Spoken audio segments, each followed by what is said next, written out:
What's going on, Internet? In keeping with the theme of today's video, I'm bi-lit because we're going to be talking about a gay French giallo film. Hey Lee, what's a giallo film? I'm glad you asked, Timmy. Gialli is a movement of Italian cinema and writing focused mostly in mystery and horror. They're named after yellow-covered Italian paperback novels, giallo being the Italian word for yellow, and gialli are usually known for a few staples.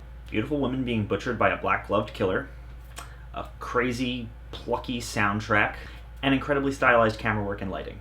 It's a style that a ton of famous Italian filmmakers have at least imitated, even if they're not by definition making gialli. And now, in the year of our Lord 2019, we have a new giallo film that's French and very gay.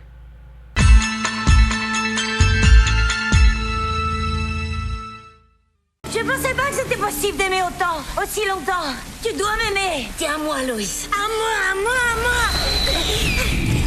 Knife Plus Heart, or Knife and Heart, I'm not really sure what the correct way to say it is directed by Yann Gonzalez, and it is probably the coolest three combination of things that something can be. Gay, French, giallo. It stars Vanessa Paradis as Anne, a gay porn producer in the 70s, who not only was just recently dumped by her girlfriend, but now has a masked killer murdering all her porn stars. So that sucks. Like I said, there have been a lot of imitators of the giallo movement since its boom in the 70s, and those imitators still exist today. There are plenty of films you'll see that are aping the style of, or trying to replicate the style of a giallo film while not actually being a giallo film, trying to replicate the style without the substance and vice versa. So when I heard a French director was tackling a distinctly Italian style of film, I was a little skeptical. It would be the same as an Italian filmmaker directing a new French extremity film. I just wouldn't really see it working. So now, having seen Knife Plus Heart, you can imagine that I was absolutely floored in the fact that not only is this film a, by definition, giallo film, but it is very, very good. The fact that this movie is shot on 35mm film is phenomenal, and it really makes the movie feel like it was plucked right out of the 70s. It's like an OG Bava or Argento film. It doesn't just ape that style, it really dives headfirst into it. The vibrant colors, the insane death scenes, the melodramatic performance by Vanessa Paradis, the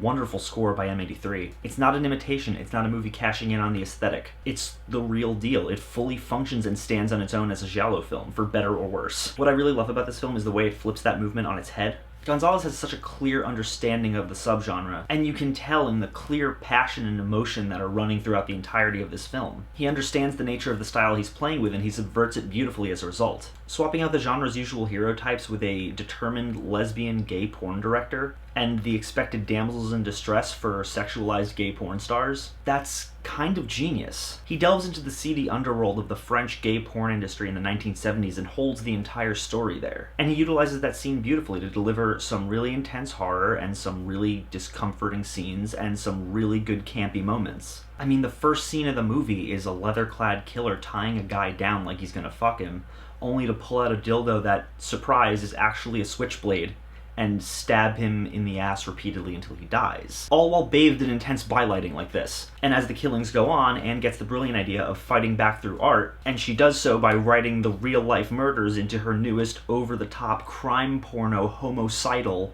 And if you can't acknowledge the sheer absurdity and humor and horror in that situation, basically what I'm trying to say is this movie is gay as fuck and it's awesome.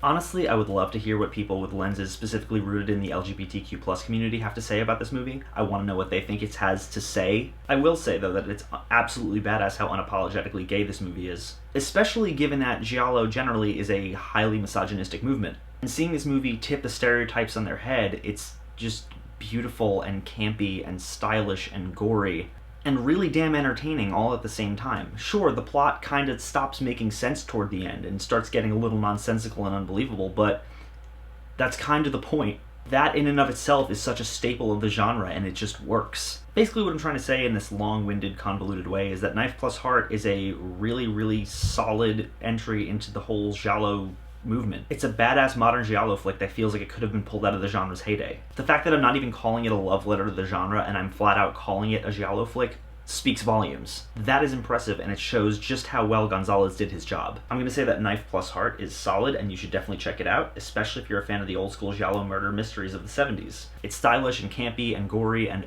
oh so gay, and I had an absolute blast with it. It's currently streaming on Shudder if you want to check it out, and I think you should.